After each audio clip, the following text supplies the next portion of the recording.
Bienvenue dans Légendes de l'écran, le rendez-vous passionnant qui explore les vies fascinantes de personnalités marquantes du monde des écrans.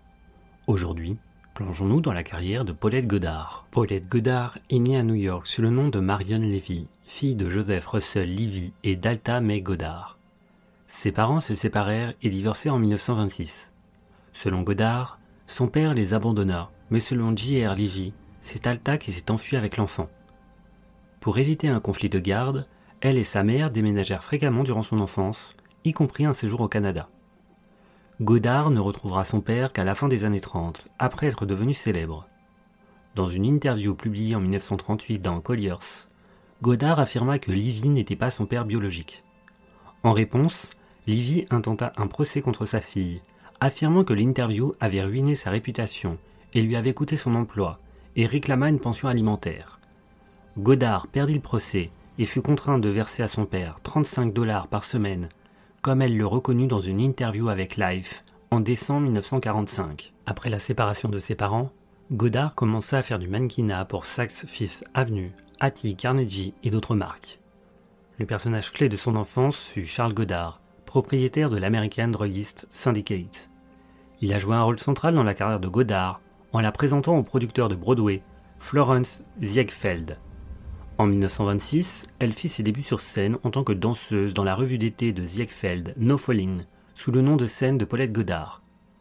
Ziegfeld l'engagea pour une autre comédie musicale, Rio Rita, qui ouvrit en février 1927, mais elle quitta le spectacle après seulement 3 semaines pour participer à la pièce The Unconquerable Mole, produite par Archie Selwyn. Cependant, la pièce fut un échec et fut fermée après seulement 3 jours après sa première à Atlantic City. Peu après, Charles Goddard la présenta à Edgar James, président de la Southern Lumber Company, basée à Asheville, en Caroline du Nord. Âgée de 17 ans, considérablement plus jeune que James, elle l'épousa le 28 juin 1927 à Rye, New York. Leur mariage fut bref et ils se séparèrent en 1929. Goddard obtient un divorce à Reno, Nevada en 1932, recevant une pension de divorce de 375 000 $. Goddard visita Hollywood pour la première fois en 1929.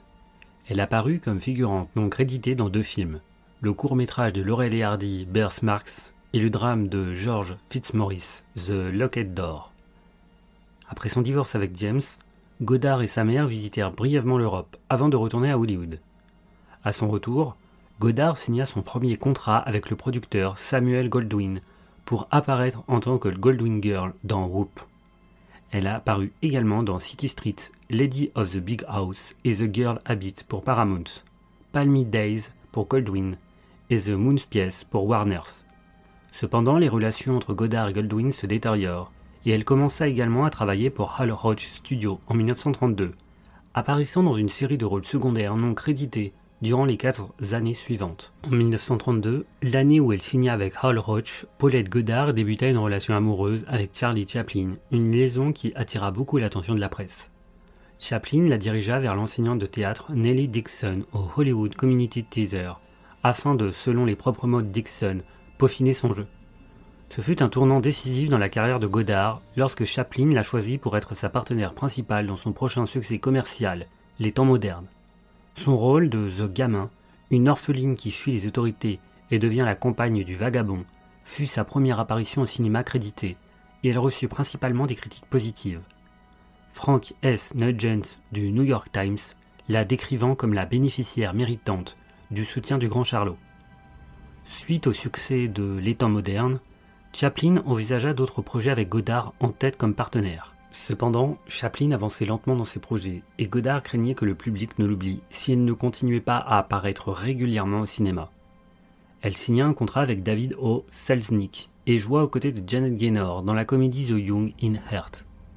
Selznick, satisfait de la performance de Goddard dans le film, la considéra sérieusement pour le rôle de Scarlett O'Hara dans Autant on emporte le vent.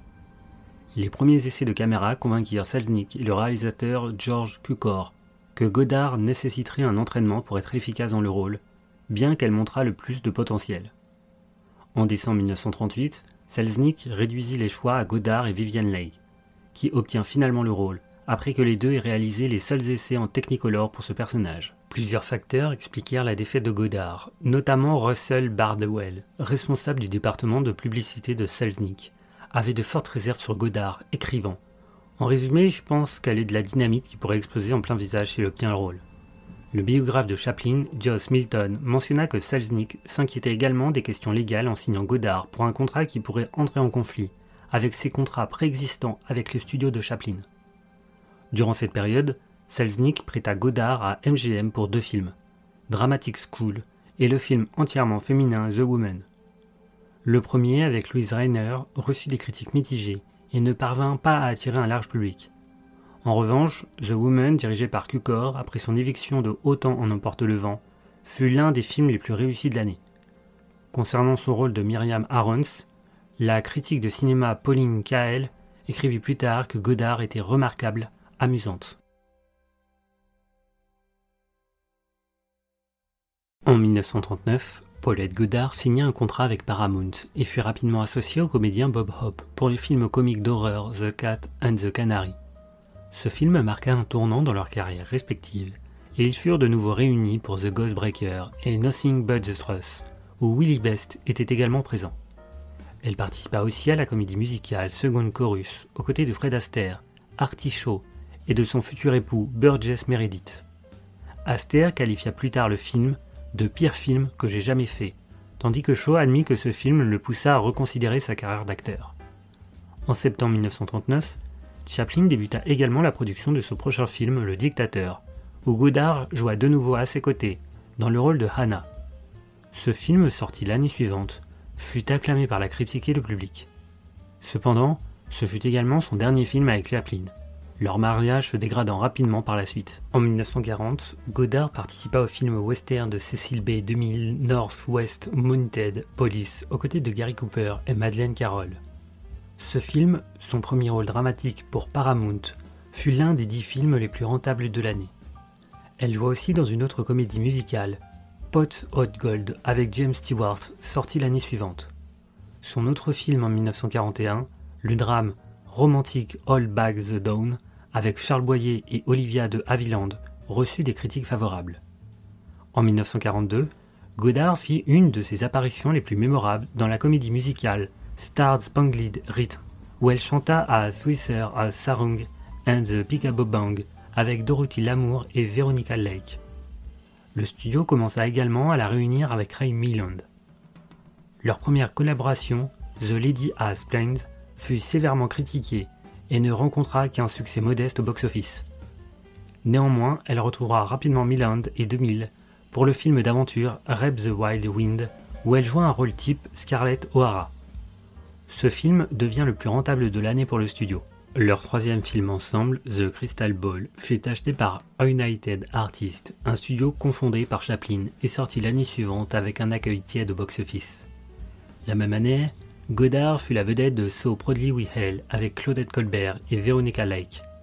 Son interprétation de la lieutenant Joanne O'Doul, une infirmière participant à la bataille des Philippines, lui valut une nomination pour l'Oscar de la meilleure actrice dans un second rôle, lors de la 16e cérémonie des Oscars.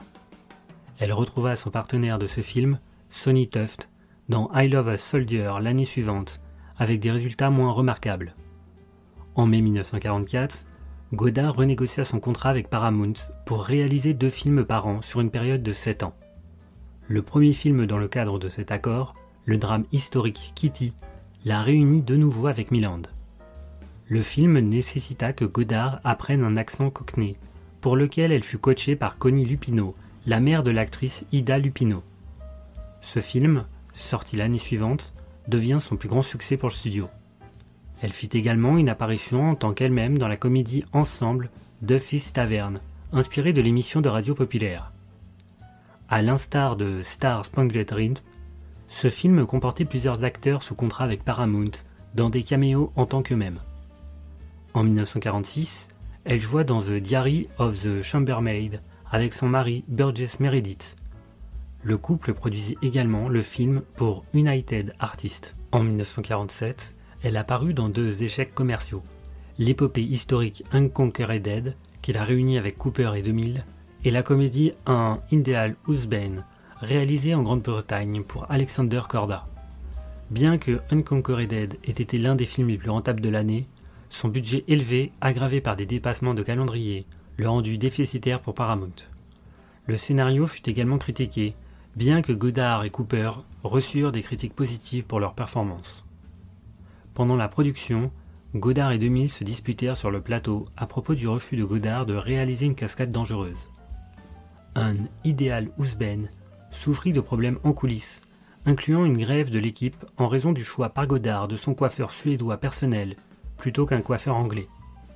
En dehors de la Grande-Bretagne, le film sous-performa sévèrement au box-office, étant retiré des salles aux États-Unis avec plusieurs autres films britanniques en raison d'un boycott par le groupe radical sioniste Son of Liberty contre les politiques britanniques dans le mandat de Palestine. L'année suivante, Godard retrouvera Meredith dans un segment du film comique One Your Merry Way qu'il produisit également.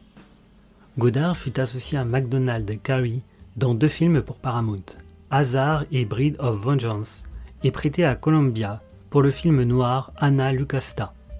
Cependant, les 3 films furent des échecs financiers et elle quitta le studio en 1949. Après avoir quitté Paramount et divorcé de Burgess Meredith, Paulette Goddard dirigea le film américano-mexicain The Torch, où elle occupa également le poste de productrice associée. L'année suivante, elle fit ses débuts à la télévision dans un épisode de Four Star Revue. Ses rôles dans des films tels que le film noir Vice Squad aux côtés d'Edward G. Robinson et le personnage biblique de Jezebel dans Sins of Jezebel ne réussirent pas à attirer l'attention que ses précédents travaux n'avaient suscité. Son dernier rôle principal au cinéma fut dans le film noir A Stranger Came Home en 1954, que le New York Times qualifia de polar britannique de 3e ordre, ajoutant que quelques productions aussi éphémères que cette présentation de Leaper et la toujours élégante Miss Goddard pourraient bien se retrouver à ramasser les morceaux d'une carrière.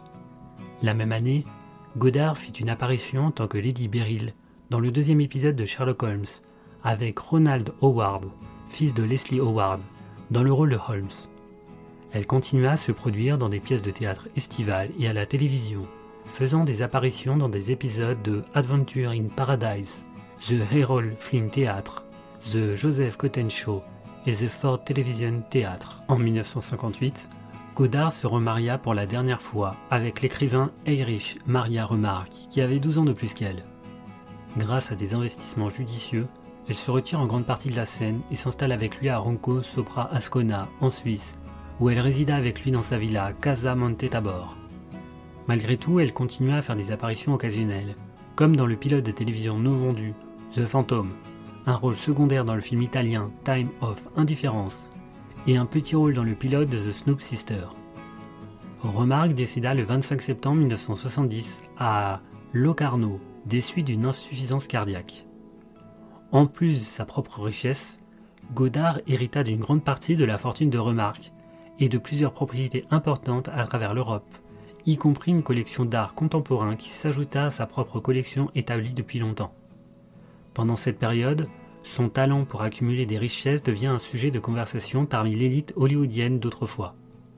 Elle devient également une mondaine assez connue et très visible à New York, apparaissant parée de bijoux à de nombreux événements culturels de haut niveau, avec plusieurs hommes célèbres, dont Andy Warhol, avec qui elle maintient une amitié pendant de nombreuses années jusqu'à sa mort en 1987.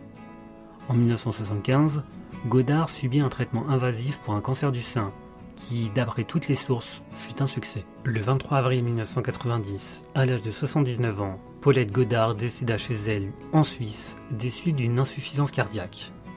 Les principaux legs de Goddard restent sans doute ses 2 films majeurs réalisés avec Chaplin, Les Temps modernes et Le Dictateur.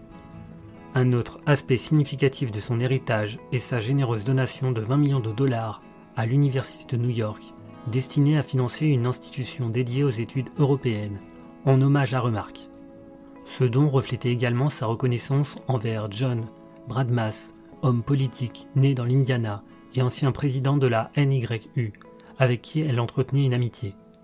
En son honneur, le bâtiment résidentiel Goddard Hall, destiné aux étudiants de première année de NYU à Greenwich Village, porte son nom.